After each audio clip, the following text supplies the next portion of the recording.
तुम उपवास करते हो, तुम व्रत रखते हो तरह तरह के, तुम रोज़ा रखते हो।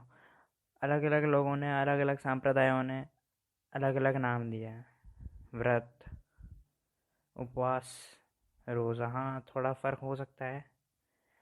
व्रत उपवास में थोड़ा फ़र्क हो सकता है, और होता भी है, होना भी चाहिए, क्योंकि अलग अलग लोगों ने नाम दिए हैं, अलग अलग संप्रदायों ने नाम दिए। और एक शब्द और मैं कहना चाहूँगा, अनाहार।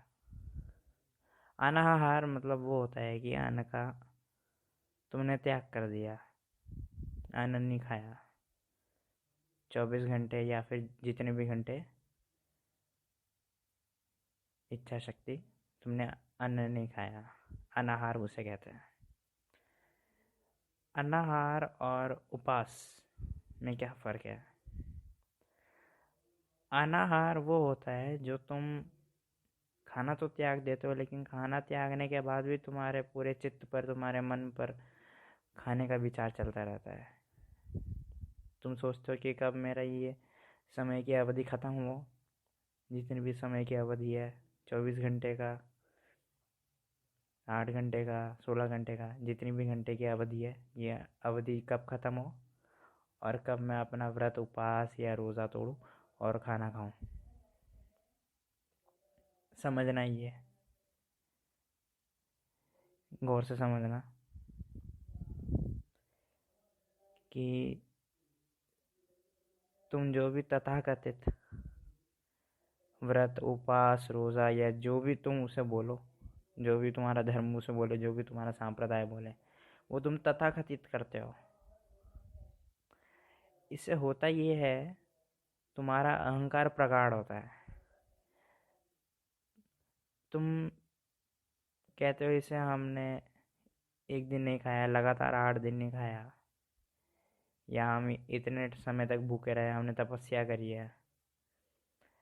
इससे होता क्या है, तुम्हारी प्रशंसा होती है, तुम्हारा बहुमान होता है। इससे तुम्हारा अहंकार और प्रगाढ़ होता है। तुम्हें एक प्रसन्नता मिलती है, जो तुम्हारा बहुमान होता है समाज में, जो तुम्हारी वाहवा होती है लोगों के सामने, तुम्हारा अहंकार प्रगाढ़ होता है। और एक बार पुनर्विचार करना, क्या मैंने जो व्रत रखा था, क्या मैंने जो उपवास रखा था, जो मैंने तपस्या करी थी, वो मैंने इसी भाव से करी थी कि मुझे बहुमान मिले या मेरी प्रशंसा हो, और फिर मेरा अहंकार प्रगाढ़ हो जाए। अगर तुम्हारे विचार करने पर उत्तर आता है हाँ, तो तुमने उपवास, व्रत, तपस्या वो कुछ नहीं करी थी, वो सिर्फ अनाहार करा था, अन्न का आहार, अन्न का त्याग करा था, बस मात्र त्याग करा था। उपवास तो वो होता है जो महान आत्माओं ने करा था। महावीर 12 वर्ष भटके थे, ऐसा कहा जाता है कि उन्होंने 12 वर्षों के अंदर केवल 350 दिन खाना खाया था, बस। दो दो एक एक महीने भूखे रहते थे, उसके बाद खाना खाते थे, ऐसे करके 12 वर्षों तक। उपवास वो प्रक्रिया है जिसमें तुम्हें अपने शरीर का ध्यान ही नहीं रहता। इसे यूं समझ लीजिए जैसे एक बच्चे को, आज के आज की समस्या भी है ये, मैं आपको उदाहरण दे रहा हूँ ताकि आपके अच्छे से समझ आ जाए। आज के बच्चे को हाथ में फ़ोन दे दो, अब वो फ़ोन में पबजी खेलेगा, या इंस्टाग्राम पे रील्स देखेगा, या यूट्यूब पे वीडियो देखेगा। वो देखता रहेगा, पबजी खेलता रहेगा, रील्स देखता रहेगा, यूट्यूब पे वीडियोस देखता रहेगा, तो उसका ध्यान पूरा उसमें चले जाएगा, और उसका ध्यान खाने में रहेगा ही नहीं। बहुत सारे मामले ऐसे सुनने को आते हैं कि बच्चे पबजी खेलते खेलते, या फिर चैटिंग करते करते, या फिर रील्स देखते देखते, या यूट्यूब देखते देखते इतना टाइम बिता देते हैं कि उनके मतलब 1 घंटा 2 घंटा बीत जाता है, और जो समय, वो समय उनका खाने का भी होता है, वो खाना भी उन्हें याद नहीं रहता। वो लोग इतना मग्न हो जाते हैं अपने फ़ोन के अंदर। तो यहाँ पे तुमने एक बात गौर करी, यहाँ पे गौर गौर करने वाली बात ये है कि यहाँ पे उनको खाने का ध्यान ही नहीं रहा। उनका ध्यान पूरा फ़ोन में रहा। इस उदाहरण को ध्यान में रखना और समझना। महावीर सत्य की खोज में निकले थे। उनका ध्यान पूरी चेष्टा पर था सत्य की खोज के लिए। उनको अपने शरीर का ध्यान ही नहीं रहा। उनके शरीर को भूख लग रही है, उनको ध्यान ही नहीं रहा। उसे कहा जाएगा उपवास, उसे कहा जाएगी तपस्या। तपस्या का सीधा अर्थ ये समझ लो कि तुम्हें परम आनंद चाहिए, तुम्हें परम सत्य चाहिए, तुम्हें अंतरात्मा का चाहिए, अंतरात्मा का उपलब्धि चाहिए, तुम्हें केवल ज्ञान की उपलब्धि चाहिए। तुम सब कुछ त्यागने के लिए तैयार हो, बस तुम्हें वो चाहिए। तुम्हारी चेष्टा पूरे चित्त पर तुम्हारी चेष्टा वही है, तुम्हें प्राप्ति चाहिए। और जो जो चीज़ें तुम त्यागने के लिए तैयार हो उसे तपस्या का नाम देंगे। आजकल के बहुत सारे तथाकथित गुरु, धर्म गुरु, अलग अलग धर्मों में, अलग अलग संप्रदायों में जीवन त्याग देते, सांसारिक जीवन, अच्छा खाना त्याग देते हैं। तो ये मत सोच लेना कि वो महान आत्मा है।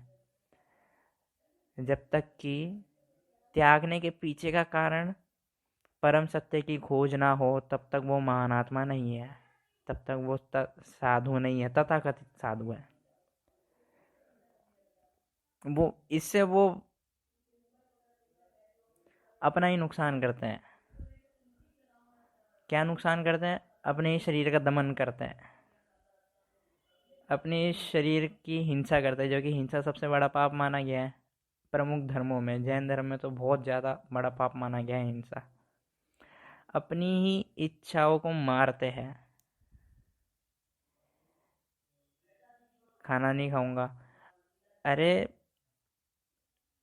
जो मैंने उदाहरण दिया अभी, जो बच्चा पबजी खेलते खेलते अपना खाना खाना भूल जाए, उसकी इच्छा ही पैदा नहीं हुई थी खाना खाने की, तो इच्छा मारेगा कैसे खाना खाने की? उसकी पूरी इच्छा, उसका पूरा ध्यान उसके पबजी गेम के अंदर था,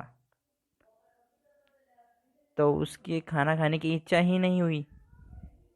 ऐसे ही महावीर को पूरी चेष्टा से परम सत्य की खोज करनी थी। 12 वर्षों तक उन्होंने खोज करते रहे, चेष्टा करते रहे, तो उनको इच्छा ही नहीं हुई खाना खाने की, बिल्कुल भी इच्छा नहीं हुई। ये फर्क है। अगर तुमने खाना त्याग दिया कुछ अवधि के लिए, 30 घंटे के लिए, 24 घंटे के लिए, 8 घंटे के लिए, 16 घंटे के लिए, लेकिन तुम्हारे मन के अंदर इच्छाएं आती रही यार खा लूँ, या फिर 8 घंटे बाद ये खाना खाऊंगा, तो ये मत सोच लेना तुमने उपवास रखा है, व्रत रखा है, या फिर रोज़ा रखा है, या फिर जो तुम उसे बोलो। तुम उसे बस ये समझ लेना तुमने बस अन्न का हार करा है, तुमने बस नाम मात्र अन्न त्यागा है, जबकि तुम्हें अभी भी उसके विचार आ रहे हैं। अरे अगर हकीकत में उपवास रखा होता तुमने, तो तुम्हारे सामने ला के 56 भोग भी रख दिया जाता, तो भी तुम्हारा इच्छा पैदा नहीं होती। एक उपवास करने वाला कभी खाने की इच्छा कर ही नहीं सकता। वो अगर इच्छा करेगा भी, इच्छा शक्ति आएगी भी उसकी, तो परम सत्य, परम ज्ञान को पाने की इच्छा शक्ति आएगी, परमात्मा को पाने की इच्छा शक्ति आएगी, जो बहुत महान आत्माओं की आई है, महावीर की, बुद्ध की, और भी बहुत बहुत महान आत्माएं हैं जो। तो अगली बार उपवास, व्रत, रोज़ा, जो भी तुम्हारा धर्म संप्रदाय कहता है कि तपस्या का नाम है ये, तो एक बार पुनर्विचार करना कि हकीकत में ये तप उपवास, व्रत, या फिर रोज़ा, या फिर जो भी तुम व्रत बोलो उसे, ये हकीकत में व्रत कर रहे हैं हम, या फिर अपनी इच्छाओं का वध कर रहे हैं, अपने मन का वध कर रहे हैं।